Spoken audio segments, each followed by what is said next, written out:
vestigios de una humanidad pasada, ¿no? Entonces vamos a ver concretamente dos. El primero que he elegido porque me parece fascinante y para mí es un objeto que es inverosímil y que viene de otra época, es el mecanismo de Antiquitera. No sé si lo has escuchado. O es antiquitera. ¿Cómo es? Antiquitera. Es Antiquitera. con C, pero bueno, viene del griego, entonces se pronuncia con Sí. ¿Has oído hablar de él? Sí, me suena haber escuchado de él. De hecho, creo que han hecho incluso hasta cierto punto, bueno, no han hecho películas, pero se ha incluido en muchos. Sí, en la última, no sé si es la última o la cuarta de Indiana Jones, aparece este mecanismo. Puede ser. Aparece el mecanismo de Antiquitera. Y es muy interesante porque es como si de repente, pues a día de hoy, abrimos una tumba egipcia o algún tipo de reliquia antigua y de repente aparece pues este ordenador, ¿no? O un iPhone, ¿no? Aparecen como un objeto y dices, hostia, esto me suena, pero ¿qué coño hace aquí, no? Es inverosímil. Es exactamente lo que pudieron sentir los científicos de la época cuando descubrieron este objeto, ¿vale?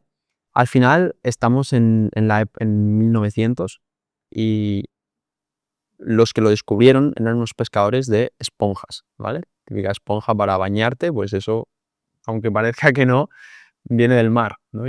Antiguamente, claro, coño, antiguamente pues se cogían en el mar, a día de hoy no creo que vengan del mar. No, ahora son acrílicas, están hechas pero ya, de martirizar. es curioso, ¿no? El nombre esponja, yo creo que ya nuestra generación como que no asimila que, hostia, antes era del mar, ¿no? Pero sí, es como una planta marina, puede ser.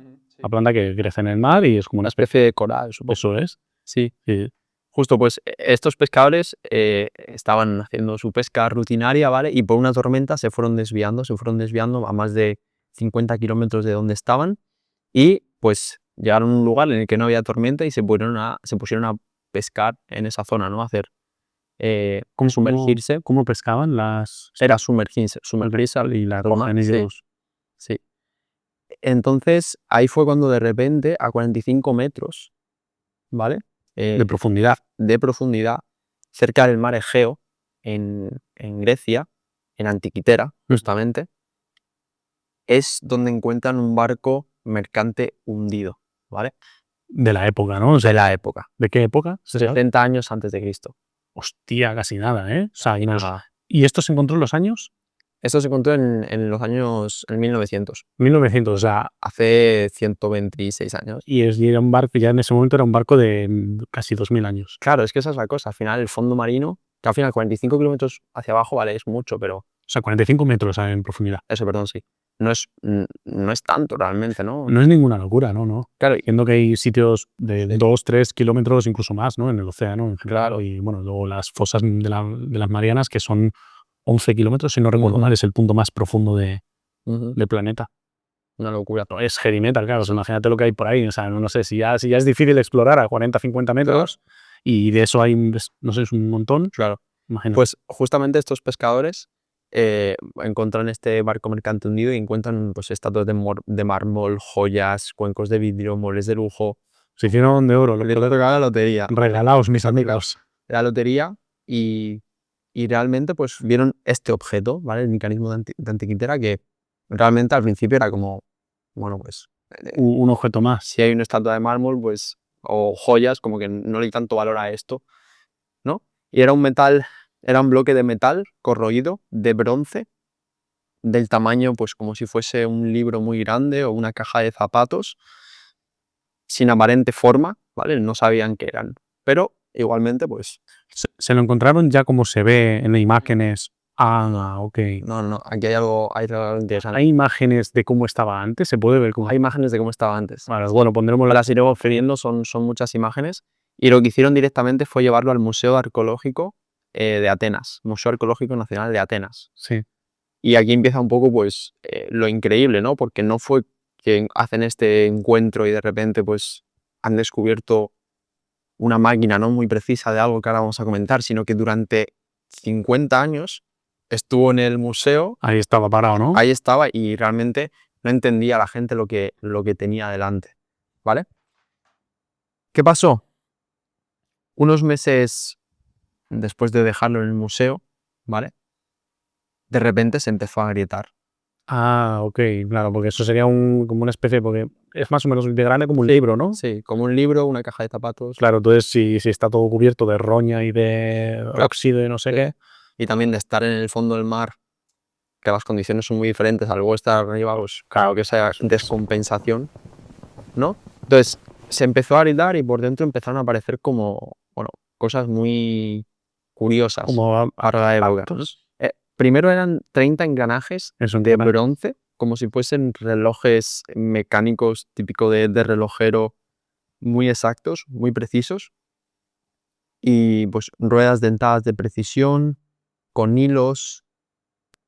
¿Vale? Era un mecanismo, un objeto de hace 2000 años que, pues después de este aislamiento, como te digo, se quedó en medio siglo sin investigarlo porque, bueno, pues no entendían. Es la cosa, ¿no? Al final no esperas que una civilización tan antigua tenga algo tan complejo.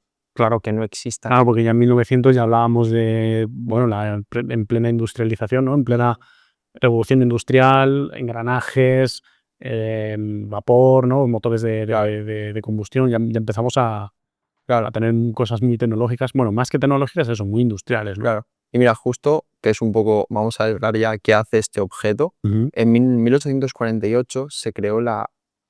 ¿En mil cuándo? 1848. En 848, o sea, Sí, 50 años antes del descubrimiento de esto. sí, más o menos. No sé decirte exactamente si se creó, pero sí que hubo prototipos y fueron un prototipo que no se iba a terminar, pero la primera máquina de computación más avanzada del mundo, ¿vale? Ok. En ese punto, ¿vale? Bueno, Aquí estamos con la máquina más avanzada del mundo antiguo, ¿vale? Al final lo que descubrieron medio siglo después, cuando se metieron a investigarlo, era que era una máquina de cálculo astronómico, es decir, podía medir dónde estaba el Sol, dónde estaba la Luna, dónde estaban los 5 planetas que en ese momento se conocían en la antigua Roma, en la antigua Grecia, que eran Mercurio, Venus, Júpiter, Urano y Saturno. Eran esos 5 planetas los que se ¿Marte conocían. no se conocía también? Sí, Marte lo he dicho, ¿no? No. Mercurio, Venus, Marte, Júpiter y Urano. Ah, ok, sí. No, Urano no, creo que Saturno. No, claro, yo diría que Saturno, que es el que se puede ver. Urano no lo sé. Bueno, no sé, pero no sé cuáles son exactamente. Esos 5 más la Tierra. Sí, Podía medir con precisión y hablamos de algo analógico, es decir, claro. tiene que haber su movimiento físico Sí, para que luego se pueda ver reflejado en el resultado, ¿no? claro, en la imagen o lo que sea, sí. No en la imagen, sino en O sea, el... bueno, Es como un reloj astronómico. claro, eso, más que la imagen, como Sí, la posición de los engranajes. justo. Exacto. Al final es, si la gente ha podido estar en Praga, ¿tú has podido estar en Praga, hermano? Sí, estuve en Praga. Ahí tienen el reloj astronómico más antiguo del mundo, en medio de la plaza, en medio de una iglesia. Pues es como si fuese ese mismo mecanismo, ¿vale? Ese mecanismo se creó en, bueno, no sé decirte, creo que en el siglo XV. Ujú, el de Praga. El de Praga. Estamos hablando de 1500 años. 500 años antes se pudo crear. Se pudo, ¿no? Se creó. Se creó. Se tiene ahí atestiguado, ¿no? Es una locura. Se sabe si, o sea, bueno, entiendo que investigaron muy bien, muy a fondo y supongo que a lo mejor contarás más sobre la historia. Si efectivamente no era ninguna réplica, nada parecido, nada que fuera, yo qué sé, que por casualidad, hombre, obviamente nadie lo va a dejar ahí, Claro, junto con todo un tesoro, ¿sabes? Porque no sé. claro. Es interesante porque solo se ha encontrado uno. Claro, eso digo, es como complejo que solo se encuentre uno, que no haya réplicas, o yo qué sé, ¿sabes? Pero bueno, claro, ¿cómo metes algo así y dejas que, o sea, de lo más complicado de replicar, o sea, dentro de la estafa del mundillo de los museos y de las reliquias, sobre todo de las reliquias, lo más complicado precisamente de falsificar es la corrosión, es, digamos, el paso del tiempo. Claro. O sea, tú puedes hacer una réplica perfecta de la Mona Lisa, y de hecho hay formas de hacerlo con una impresión perfecta, como si fuese pintado, pero lo más complicado es eso, es cómo haces las grietas de la pintura cuando envejece.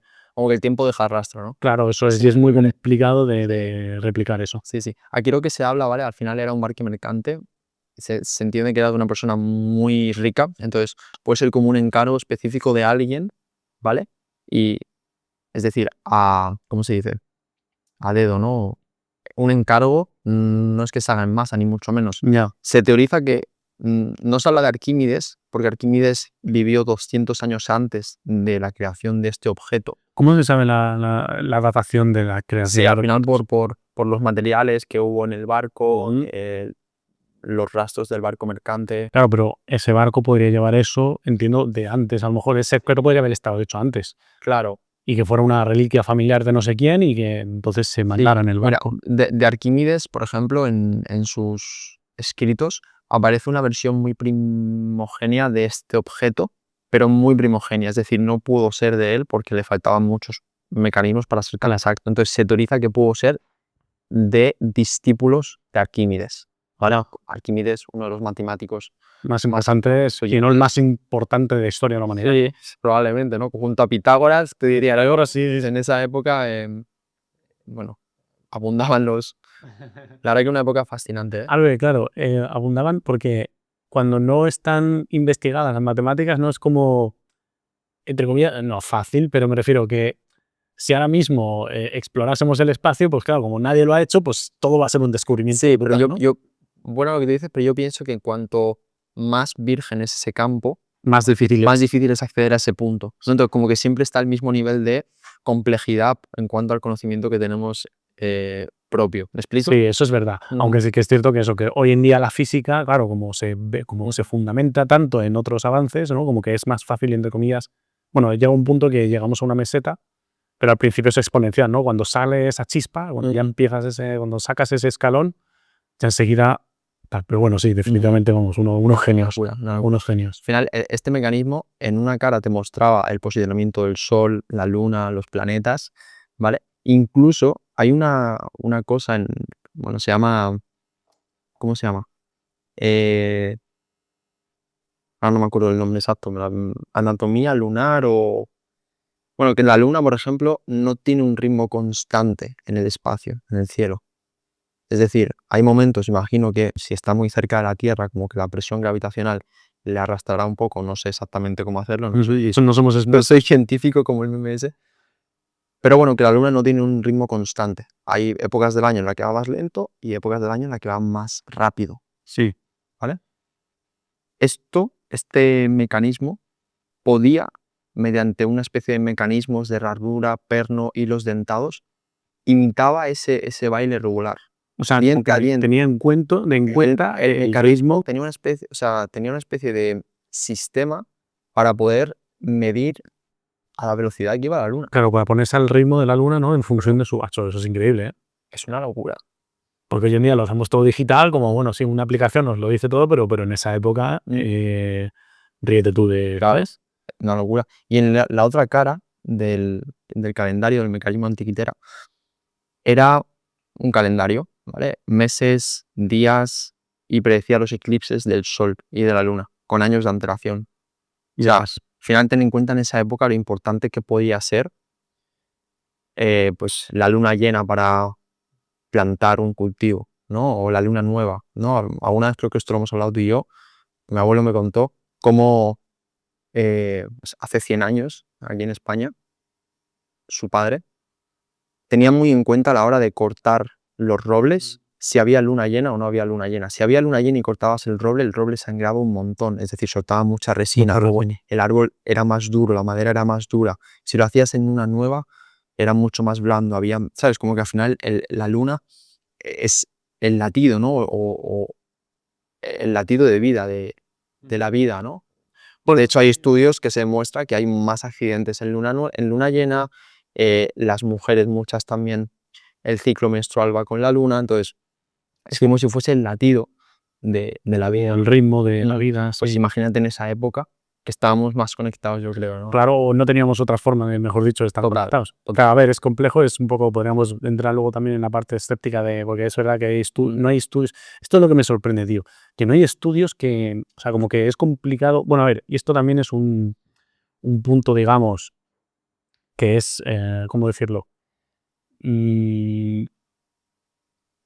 Se tambalea un poco, no es que se tambalee la ciencia, pero es un punto débil, bajo mi punto de vista, no un punto débil, es un punto quizá demasiado escéptico de la ciencia, y es que para demostrar, entre comillas, algo, para afianzar una teoría, para que realmente se acepte, tiene que ser posible, o sea, no solo replicarlo, o que sea replicable, sino que también como que demostrable, o sea, no tiene que ser falsable, o tiene que ser falsable. Sí, como que tienes que demostrar por muchas vías y de muchas maneras que eso es tal cual. Eso por un lado, y por otro, que por ejemplo, el tema de... ahora, por ejemplo, de hecho, en el capítulo siguiente hablaremos del MDMA, ¿vale? Por eso lo tengo justo fresco. En el capítulo siguiente hablamos de MDMA, ¿no? Pues no se termina de aceptar las teorías de que el MDMA pueda ser útil para solucionar problemas como el trastorno de estrés postraumático, porque no se puede demostrar que los pacientes, no se puede hacer estudios ciegos, de doble ciego. Es decir, tú para hacer un estudio necesitas poner un grupo con un placebo, por ejemplo, con la medicina se hace, ¿no? Se prueba el paracetamol. Pues se le da a unas personas paracetamol y a otro grupo se le da un placebo. Se le dice, estás tomando paracetamol, pero no estás tomando nada. Y efectivamente, si se ve que el grupo que no está tomando nada no mejora y el grupo que sí que está tomando paracetamol sí mejora, pues se puede contrastar que efectivamente no es una cuestión solamente de placebo, sino que funciona realmente la medicina. Pues en este caso igual, ¿no? Como que la luna, hay más accidentes en luna llena. En principio sí, pero como no se puede demostrar lo contrario, no sé, es una peli. Pero sí, entiendo lo que quieres decir, que a veces es como difícil sacar el sí claro, pero sí que es verdad que hay evidencia. A mí me parece que sí. Sí. De hecho, se habla también en muchas industrias, como las ventas. Tú y yo nos hemos dedicado mucho a las ventas. Dicen que efectivamente hay menos ventas o se vende menos en días de luna llena. Tanto los comerciales venden menos como que en general se compra menos esos días. No sé. Total. Al final, bueno, recientemente en el 2024, porque esto al final es un mecanismo, una reliquia que se sigue estudiando mucho porque es inexplicable cómo pudo aparecer, y lo que tú hablas, solo había uno, ¿vale? Algo interesante que también no he comentado, al ser de bronce, que es un material caro para la época también, pues muchas veces si se rompía, pues se fundía y se hacía otra cosa, ¿no? Entonces por eso quizás no haya tantos, ¿vale? Pero en el 2024, la Universidad de Glasgow, una serie de físicos, ¿vale?, empezaron a aplicar sus matemáticas a los anillos rotos del mecanismo, ¿vale? ¿Qué encontraron? Querían averiguar cuántos orificios tenía, ¿vale? Encontraron 354 orificios, el número exacto de días del año lunar griego. Es decir, lo clavaron. Los agujeros estaban perforados a mano, ¿vale? Uno a uno, con una diferencia entre uno y otro específicamente de 28 milésimas de milímetro. O sea, 28 micras, ¿no? ¿Puede ser? Bueno, no sé cuál es la... Pero 28 milésimas... Oye, esto es lo más... Milésimas de milímetro. O sea, esto sí que me parece lo más fascinante de todo. ¿Cómo? Y aquí viene un poco lo que tú decías, ¿no? ¿Cómo tenemos ese conocimiento de poder, algo tan diminuto, clavar exactamente? Porque incluso el pulso humano, tío. Claro, solo eso se va a decir yo, que cómo consiguieron, o sea, se sabe si lo hicieron, porque eso se tuvo que hacer a mano, entiendo, no hay máquinas No. en esa época. Incluso si hay un torno con poleas, ¿no? La precisión humana no es tanto como la precisión mecánica de hoy en día. ¿Se puede explicar? O sea, ¿hay formas de llegar a esas precisiones a mano? No. Es aquí la incógnita abismal, ¿no? Que al final, pues un montón de preguntas, ¿no? Cómo hace 1400 años tienes un mecanismo que... 1400 no, 2000 años. Sí, perdón.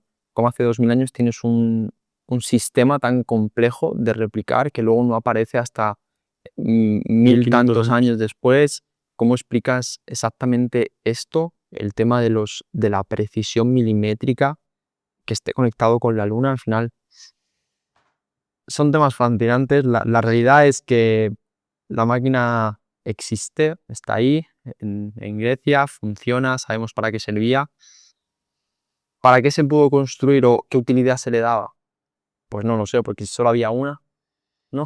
Ya, pero bueno, igual que los cachivaches que hacía Da Vinci, no tiene por qué tener una utilidad en sí más allá de innovar y probar. O igual es lo típico, que es un genio adelantado a su época, ¿no? Y es antes ese invento, pero claro, en esa época gente... ¿Cómo? Nadie lo usa, nadie lo necesita. Pero luego es los principios de la mecánica computacional, ¿no? Claro, o podrían haber tirado por ahí, tema engranajes, tema no sé qué, y hubiesen llegado a la combustión 2000 años antes. Imagínate, si la revolución industrial hubiera sido hace 2000 años y no hace 120. Claro. ¿Dónde estaremos ahora?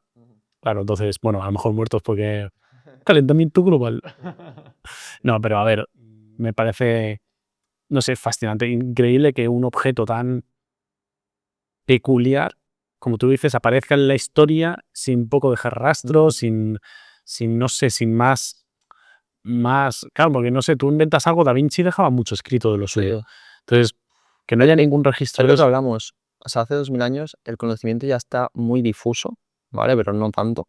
Claro, y hace 4000, y hace 5000, y hace 7000, o sea, ese conocimiento ¿dónde está, no? Porque si te pones a pensar realmente, hermano, el cerebro sigue siendo el mismo. O sea, Claro, somos, no sé si somos igual de inteligentes, somos a nivel biológico sí, sí, creo que sí. lo único que tenemos como acceso a información más rápido, entonces aprendemos antes cosas que antes tardamos más, entonces aprovechamos mejor el tiempo, por así Sí, decirlo, sí. Aunque creo que eso, que a nivel biológico, pero el cerebro es el mismo. la variabilidad genética entre nosotros y un Homo sapiens de hace 200.000 años es mínima, creo. Sí.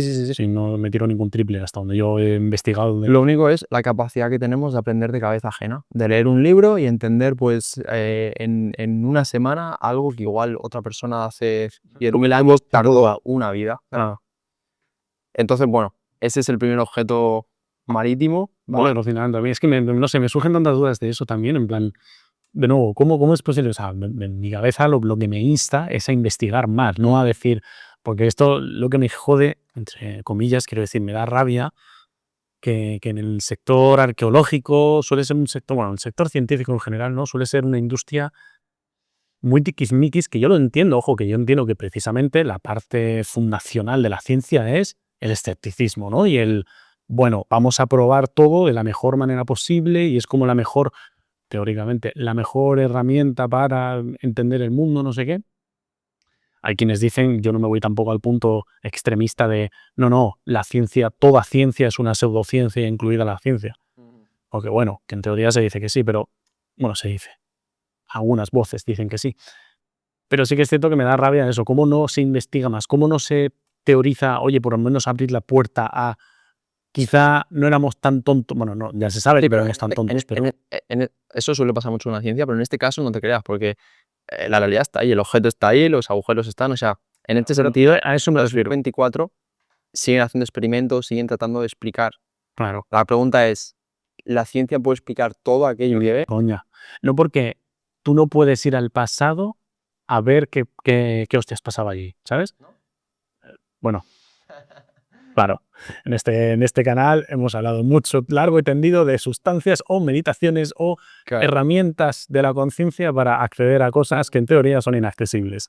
Pero estamos en un... Bueno, de hecho, pues aprovecho para recomendar el canal, que se pase alguien a ver el canal que tenemos, no sé, bueno, hablamos de la salvia, la sustancia que te manda La vida. a otra realidad, o de la psilocibina, cómo puedes llegar a entrar o la ayahuasca o con el DMT, cómo entras en estados telepáticos, en estados que en principio no deberías de poder llegar ahí, pero bueno.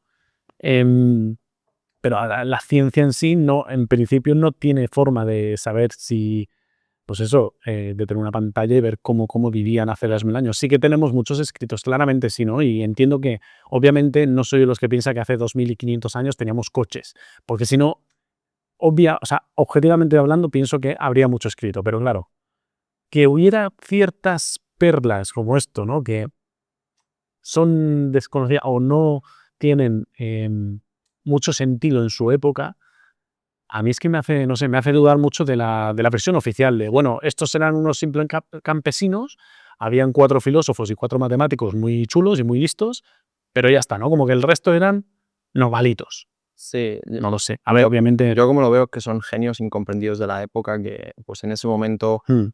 probablemente les tacharían de loco de qué está haciendo este tío y con el paso del tiempo pues se dan cuenta Vale. que empezó. Que aquí es donde viene mi pregunta inicial que yo te hacía, la de ¿tú crees que hemos tenido ayudas o hemos tenido intervenciones quizá ajenas, no digo alienígenas, no tener ir por ahí, pero de inteligencias o de entidades superiores o de conexiones con lo divino, si te parece, ¿no? Pues a lo mejor esta persona, bueno, este genio que no conocemos, no sabemos su autor, conectó, sea meditando, no tiene por qué ser con Sí, sustancias, total. o simplemente de forma espontánea conectó con algo y le llegó esto, él sabe, ¿no? Eso sí que me cuadra más. Porque, tío, porque es eso. Eso me cuadra más como puedes canalizar la información que ya existe y te pueden dar.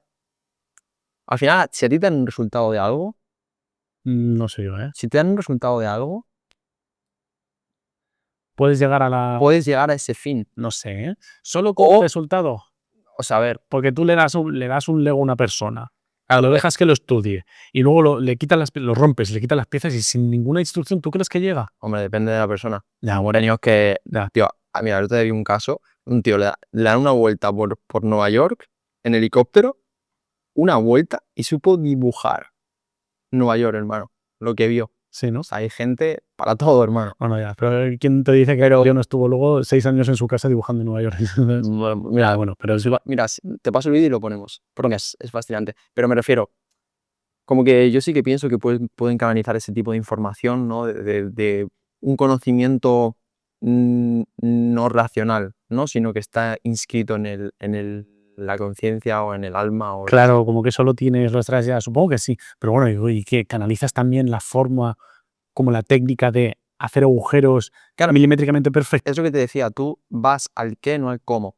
El cómo surge en el proceso. Pero ¿cómo llegas a ese punto? O sea, ¿cómo llegas? Sabiendo el qué.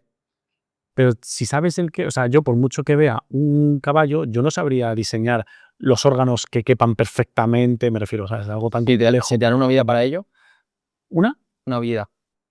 Bueno, sí, no sé, pero igualmente, ¿sabes? Es como muy preciso, o sea, ¿cómo llegas al punto en el que, cómo encontraría en la manera, o la persona está la manera de clavarlo, de clavar a precisiones tan mecánicas, milimétricas? Bueno, no sé. No sé. En cualquier caso es fascinante.